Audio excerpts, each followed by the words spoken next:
경찰이 이진숙 방송통신위원장 사건을 검찰로 넘겼습니다. 법인카드를 사적으로 유용했다는 혐의입니다. 대전 MBC 사장 시절 집 근처의 빵집과 와인바 등에서 쓴 것을 포함해 업무상 배임 액수가 수천만 원에 달한다고 경찰은 판단했습니다. 이 위원장은 개인적으로 쓴 적이 없다고 주장해왔습니다. 정영재 기자입니다. 이진숙 방송통신위원장이 경찰 조사를 받기 시작한 건 지난해 7월입니다. 민주언론시민연합 등이 대전 MBC 사장 시절 이 위원장이 법인카드를 사적으로 사용했다며 고발하면서부터입니다. 2015년 3월부터 2년 10개월 동안 법인카드로 쓴 돈은 1억 4천여만 원이고 이 중 일부가 대전 근무지가 아닌 서울 자택 근처 빵집, 와인바 등에서 사용됐다는 겁니다. 경찰은 법인카드를 사용한 서울과 대전 유명 빵집과 대전 MBC 사장 시절 학업을 병행한 대학원 등을 여러 차례 압수수색했습니다. 대전 MBC 회계감사 자료도 확보했고 이 위원장을 4차례 소환해 조사했습니다. 1년이 넘는 수사 끝에 경찰은 오늘 이 위원장을 업무상 배임 혐의로 사건을 검찰로 넘겼습니다. 경찰은 사장 재직 기간 동안 사용한 금액 중 수천만 원이 업무상 배임에 해당한다고 봤습니다. 이 위원장은 경찰 조사 내내 혐의를 완강히 부인했습니다. 경찰 조사 밝혀질 것입니다. 저는 사적으로 사용한 적 없습니다. 경찰은 업무 성격 등을 종합적으로 고려했다며 고발 내용 중 일부는 공소시효가 끝나 조사가 어려운 점도 있었다고 했습니다. JTBC 정영재입니다. 네, 첫 번째 이슈 바로 보겠습니다. 나는 대단하다. 이진숙 방송통신위원장이 대전 MBC 사장 시절 법인카드를 사적으로 유용한 혐의로 검찰에 기소 의견으로 송치가 됐습니다. 자, 마침 하루 전이었죠. 어제 국회 대정부질문에 출석을 했었는데 나경원 의원이 자신의 질의시간 상당 시간을 할애해줘서 6분 넘게 개인적으로 일방적으로 발언을 했습니다. 특히 이 과정에서 방송 3법이 자신을 축출하려는 의도다라고 비판을 했는데 그러면서 갑자기 나는 대단하다 이렇게 주장을 하는데 어떤 맥락인지 한번 들어보시죠. 이진숙 축출법이라고 부르는 그것과 관련해서 이렇게 말씀을 하시더라고요. 이진숙 그렇게 대단치 않다. 저는 참 대단하다고 생각합니다. 왜? 대단히 큰 방해꾼이라고 생각합니다. 다시 말해서 본인 혼자 버티면서 정부 여당의 이른바 방송 장악을 저지하고 있다 이렇게 주장하는 셈으로 보이고 있습니다. 그러네요. 이진숙 위원장은 이른바 윤 어게인 측에서 보수의 여전사다 이런 평가를 받고 있고 또 과천 사무실 앞에는 화환도 많이 왔잖아요. 응원한다고.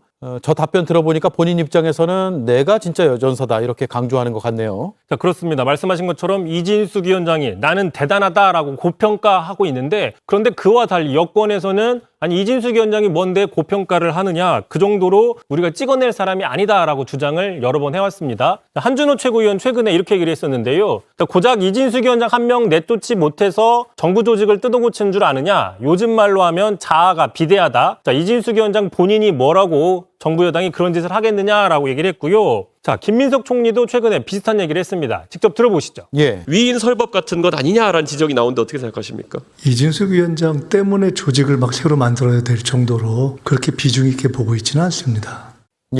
이진숙 위원장이 대단한지 그 여부와 상관없이 경찰이 밝힌 바에 따르면 이진숙 위원장이 법인카드를 사적으로 쓴 규모가 수천만 원대다라는 거잖아요. 자, 그렇습니다. 이진숙 위원장이 대단한지에 대해서는 의견이 분분하지만 그 법카 사용 내역이 대단하다는 데는 좀 분명하다는 의견이 있는 것이죠. 지난해 인사청문회 당시 불거졌는데 당시 그 대전의 유명한 빵집 등에서 100만 원 넘게 빵을 샀던 구입 내역들이 드러나면서 민주당에서는 빵진숙이다 이렇게 비난을 많이 해왔습니다. 어제 대정부질문에서도 비슷한 발언들이 나왔는데 직접 들어보시죠.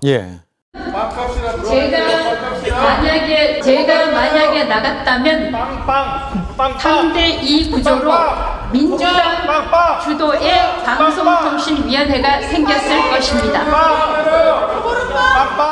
자, 하지만 이진숙 위원장은 여전히 저급한 정치 선동이며 거짓 주장을 하고 있다라고 반박을 하고 있기 때문에 지금 어쨌든 경찰이 범죄 혐의가 있어서 기소 의견으로 검찰이 송치한 만큼 기소 여부가 곧 판명될 걸로 보입니다. 경찰은 업무상 배임액이 수천만 원이다. 그래서 검찰로 넘겼고 검찰에서 수사 끝나고 기소하면 법원으로 가겠죠.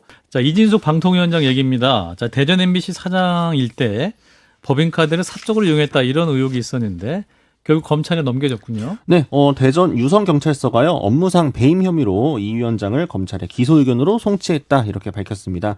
2015년부터 3월부터 2018년 1월까지 대전 MBC 사장으로 재직했을 때 회사의 법인카드를 사적 용도로 사용했다라는 게 이 혐의 주요 내용인데요. 예. 경찰은 작년 7월 당시 국회 과방위 소속 민주당 의원들의 고발로 수사에 들어갔었고요.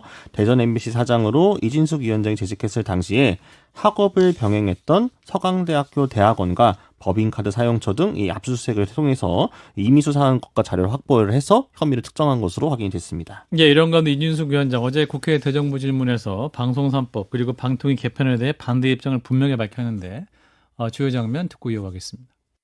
이제 지금 추진하고 있는 것이 사실상 이진숙 축출법이라고 부르는 것이 뭐 그것과 관련해서 이렇게 말씀을 하시더라고요.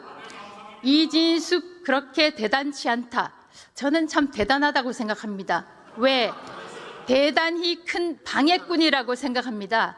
왜냐하면 제가 만약에 민주당 의원들의 사퇴 요구에 따라서 물러났다면 저는 방송미디어통신위원회 설치법 저는 없었으리라고 봅니다. 지금 그리고 빵에 대해서 말씀하시는데요. 제가 제 페이스북에다가 설명을 했으니까 좀 읽어보시기 바랍니다.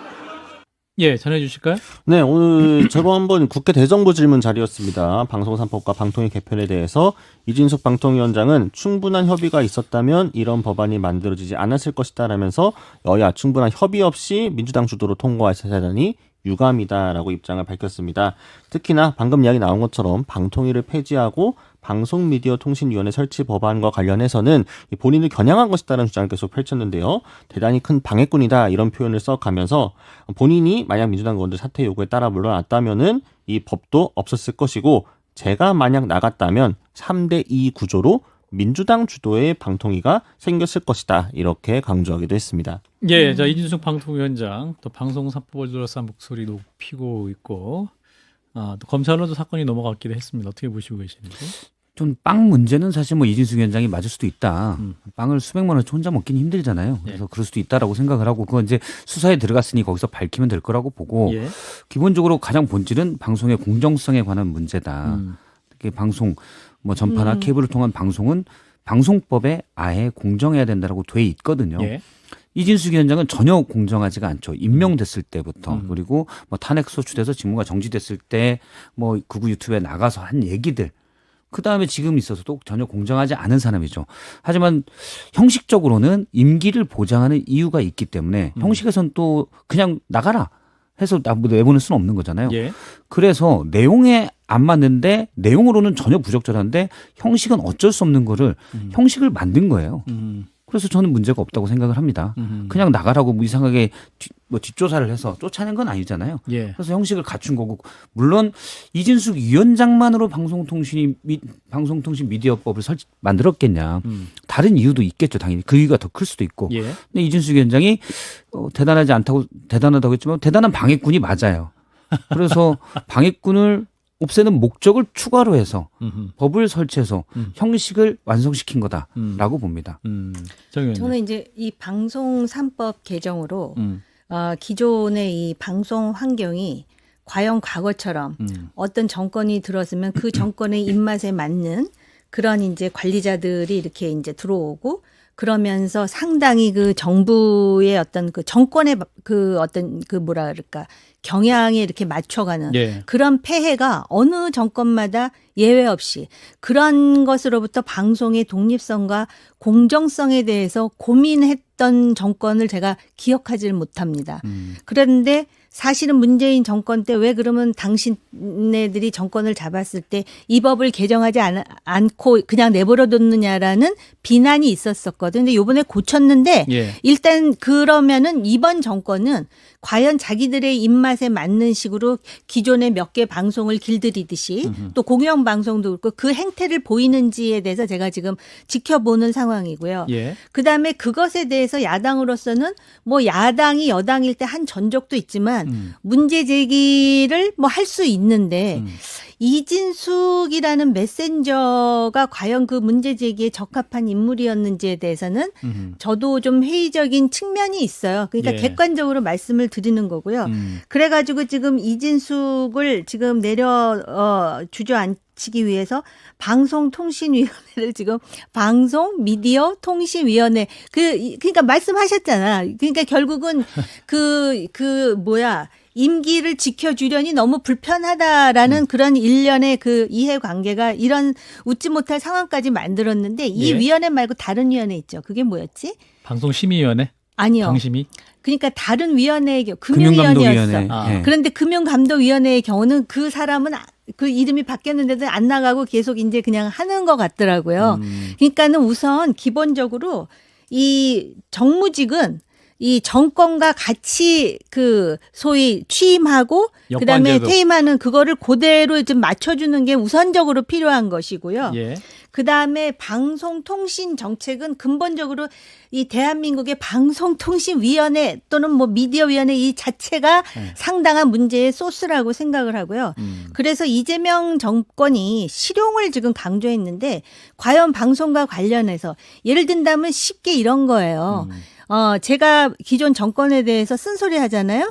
그럼 벌써 방송국에 압박 들어와요. 저 사람 왜 패널로 쓰느냐서부터 시작해가지고 사장부터 싹 물갈이가 되잖아요. 이게 참 아픈 얘기인데 제가 그냥 막 하는 거예요, 솔직히. 그러니까 이런 일들이 반복된다면 이재명 정권도 똑같은 거고요. 예. 그럼 대한민국의 방송사에 그 종사하는 사람들이 소명감을 느끼고 과연 일할 수 있을까? 그래서 지금 지켜보는 거예요. 취임 초기니까. 예. 자, 일단 여기까지 하겠습니다. 그중에 가장 눈에 띄는 게 이제 빵진숙 방통위에 대한 개혁이 있었습니다.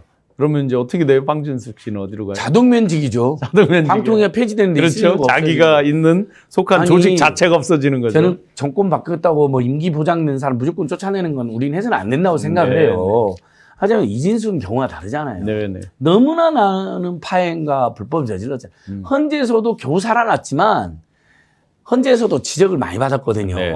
사실상 이혼이라는 거 아닙니까? 네. 행동들이. 근데 그러면 사실 최소한의 양심과 양식 있는 자라면 벌써 사표 쓰고 나가야 되는데 네. 오히려 버틸 때까지 버텨서 자기 대구시장 나가려고 그러는 거거든요. 아, 그러니까 그래요? 버텨야지 몸값이 올라가고. 전환길이 이미 네. 공천 준 거에만. 그렇죠. 전환길이 양보까지 했잖아요. 전환길 지가 원래 돼야 되는데 양보되죠 갖고 그리고 탄압받는 모양새를 갖추려고 하는 거예요. 예. 그래서 저는 오히려 이진숙은 내버려 두자. 그냥 방통위를 폐지하고 개편함으로써 네. 자동 면직시키자. 아. 사퇴 촉구도 안 했으면 좋겠어요. 듣지도 않아요. 이 사람 어차피 들 사람도 아니에요. 네. 몸값만 키우는 사람이에요. 예. 그냥 이진숙은 무관심해버려야 돼요. 그냥 경찰 수사, 법카 이용한 거 그걸로만 수사 딱 받고 그걸로 처벌받고 방통위 폐지돼서 그냥 그만두게. 언급하면 언급할수록 그걸 악용해요. 네. 본인의 몸값 키우기로 악용하고 활용하고 극우의 전사가 되려고 그러고 실제 그런 그 사람 키우면 안 정도로 됩니다. 그 정도로 보수 내에서 뭐 극우까지는 뭐 모르겠지만 그 국민의힘 내에서 이 사람 위상이 그렇게 높아져 있는 거예요? 대구시장. 그거 그렇지는 않은 그렇지 거예요. 않은 거죠. 그렇지는 않아요. 높으면 뭐 이렇게까지 하겠습니까? 그렇지 않으니까 더더욱 악용하는 거예요. 아, 그렇지. 사실은 양양력이 없는 사람이에요. 그 보수의 똑똑하잖아요. 여전사가 돼가지고 이번에 한번 계속 싸우는 모습들이 보여지면 그 다음에 이제 지방선거 출마를 하거나 이럴 때 일종의 프리미엄을 그렇죠. 먹을 거다 이런 정치적 계산을 하는 것처럼 보이는데요. 네. 이진숙 위원장은 진짜 염치가 없어요. 왜냐하면 네, 네. 자기가 진짜 2인 방통위 체제 내에서 정말 일을 잘했다고 하면 모르겠는데 자기가 방통위원장 되자마자 한 일들이 전부 불법이라고 판단이 나왔잖아요. 100%다 법원에서 불법이라고 판단했죠. 100%. 2인 방통위 의결 자체가 불법이라고 얘기하고 있어요. 법원 판결은. 그렇죠. 그럼 그걸 통해 가지고 MBC 장악하려고 시도한다거나 이런 일을 했잖아요. EBS 장악하려고 시도하고. 근데 그걸 떳떳했다고 지금 어떻게 얘기하겠습니까? 아무리 우리가 상식적으로 생각해도 5명이 있는 위원회인데 2명 가지고 자기네들 멋대로 막 방망이 휘둘렸는데 그것만 가지고도 해임 사유가 되는 거고요. 예. 뭐 보수의 여전사 제가 말씀드렸지만 유튜브 나가가지고 방통위원장이 내가 무슨 여전사가 되니 어쩌니 이런 소리 한 사람을 내가 들어본 적이 없어요. 지금까지. 그러니까 현직이면서 그거를 나가가지고. 그게 말이 됩니까? 네. 말도 안 되는 아무리 정치적으로 이념적으로 편향된 인사가 왔다 하더라도 그래도 형식적인 것까지도 지키지 못하면은요, 예. 그럼 그 자리에 앉아 있으면 안 되는 사람인 거거든요. 네. 그러니까 정치 중립을 요구하는 자리에 간 사람이 아무리 속마음으로 내가 보수를 지지하고 싶다 하더라도 겉으로는 말을 못 하는 거예요. 국무회의 장 자체를 그냥 뭐 자기 피하라는 장으로 네. 계속 이게 써왔으니까. 이것만 가지고도 안 되는 거고요. 그리고 지금 뭐 방송 미디어 통신위원회 네. 형태로 이제 바꾼다고 얘기하는데요. 이거는 기업들도 많이 얘기했던 거예요. 왜냐하면 미디어 형태는 계속 바뀌어 왔잖아요. 지금 유튜브나 OTT나 이거 다 엄청난 산업이 돼버렸단 말이에요. 근데 방통위 산하에 안 들어가 있어요. 문화부로가 일부 쪼개져 있고 네. 정통부로 쪼개져 있단 말이에요. 그걸 한 번쯤 정리해 줄 필요가 있는 거예요. 그건 네. 이전부터 계속 나왔던 얘기입니다. 그러니까 위원회 개편에 맞춰서 그 자리를 유지하고 있는 방송통신위원장이 물러나는 게 맞다. 네. 자격도 없는 사람이다라고 생각해요. 그래서 지난 20일 국회 과방위 전체회의 정말 오픈 현장이었는데 이진숙 방통위원장 태도 도대체 왜 이런 겁니까? 이해가 안 가거든요. 그 이제 페이스북에 이진숙 위원장이 글을 올리면 네. 이제 댓글이 쭉 달리는데 네. 우리 사회의 극우의 입장을 가지고 있는 사람들이 네. 굉장히 소수지만 댓글을 많이 달아요. 뭐 장래 대통령 감이다라는 네. 것부터 시작해서 그래서 거기에 좀 업돼 있지 않나라는 거 하나 하고 이제 예전부터 좀 맞짱을 떠서 본인이 스포트라이트를 받으면 네. 위상이 좀 올라간다라고 생각하는 그런 현실 인식의 문제점까지 포함이 돼 있어요. 그런데다가 임기를 보장해 달라 내지는 뭐 방통위를 독임제 기구로 전환해 달라 네. 이런 요구를 이제 국무회의에서 했잖아요. 했었죠. 근데 네. 국회에 와서는 그런 말 하지 않았다라고 거짓말을 사실은 늘어놓고 있는 거죠. 네. 그리고 의원들하고 이렇게 기싸움을 해서 자기가 건재함을 보여주는 것이 마치 보수의 여전사로서의 네, 그렇죠. 자리를 잡는 거다라고 네네네. 보는데 한낱 부질없는 부질없는 지시입니다. 행동이다. 네. 지시다. 그걸 이제 우리 의원들 일각에서는 헛짓거리라고 얘기를 했는데 그 헛짓거리 했다고 이제 모멸감 명예를 훼손당하겠다 그러고 네. 종군 위안부에 대해서 발언조차 못하는 종군 네. 기자가 어디 있느냐라고 이제 많은 지적을 받았는데 이분은 사실은 중학교 2학년 때 준법 정신이 결여됐다라는 선생님의 그런 평가가 있습니다. 네, 준법 정신 이미 어렸을 때부터 이게 평가를 중학교 2학년 받았네요. 때 성적표에 그렇게 돼 있습니다. 왜 네네. 그 평가를 해주잖아요. 예, 그러니까 예. 중학교 2학년 학생에게 준법 정신이 결여됐다라고 얘기할 정도면 선생님이 볼 때 그 이진숙 위원장이 어린 그 중학교 2학년에 근데 사실은 저희가 이제 뭐 어떤 입장을 펼칠 때도 중학교 2학년, 3학년 학생들의 이해할 수 있는 수준으로 얘기하는 게 가장 평범하다. 네. 그렇게 얘기를 하는데요. 네. 그래서 저는 사실은 상임위 할 때 이진숙 위원장의 그런 태도, 말, 행동을 볼 때 네. 그때 그 선생님이 왜 이진숙 위원장에게 그런 그 평가를 했는지가 늘 네. 떠오릅니다. 그래서 네. 저희가 법을 지금 이제 방송 3법을 이제 통과를 시켰고 네. 그러면 그걸 실현하려면 네. 구현하려면 방통위가 정상화돼야 네, 되는데 돼야죠. 지금 이진숙 위원장 1인 구조로는 불가능하기 때문에 법을 제정해서 네. 그 방송통신위원회를 네, 새 방통위 정상화하고 설치법을 제정을 지금 해서 정상화시켜서 공영방송을 제대로 국민들 품으로 돌려주는 네. 일을 또 이제 2단계로 지금 진행하고 있습니다. 있는데 네. 이진숙은 또 그렇게 말했죠. 특정인을 배제하기 위해서 이렇게 하는 거다. 발의했다. 자신을 겨냥한 법안이다. 이런 식으로 지금 대응합니다. 그러니까 대통령과 위원장의 임기를 맞춰야 된다라고 네. 얘기한다면 네. 윤석열과 임기를 맞추는 게 맞는 거죠. 네, 그렇죠. 그러니까 자신을 겨냥한 게 아니라 네. 본인이 고집을 부려서 네. 상황을 이렇게 만든 것을 먼저 돌아봐야 되는 거죠. 네. 그러니까 좀 모순 관계를 계속 이제 유발하는 거기 때문에 일고의 가치도 없는 발언이다라고 네, 보고요. 네. 설사 그렇다 하더라도 그 이진숙의 잘못된 발언, 행동은 청산을 해야 되지 않습니까? 그렇죠. 그러면은 합법적인 틀 안에서 불법적으로 하는 것이 아니라 합법적인 틀 안에서 네. 국회가 할 수 네, 일이 있다면 일이 있다면 해야죠. 진행을 해야 되는 게 맞는 네. 거죠. 그게 국회의원의 사명이다. 네, 국민을 대표하는 네, 국회의원의 그렇습니다. 사명을 다하겠다 네. 말씀 주셨습니다. 예, 오늘 의사당 1번 출구 더불어민주당 김현 의원님 모시고 함께했습니다. 오늘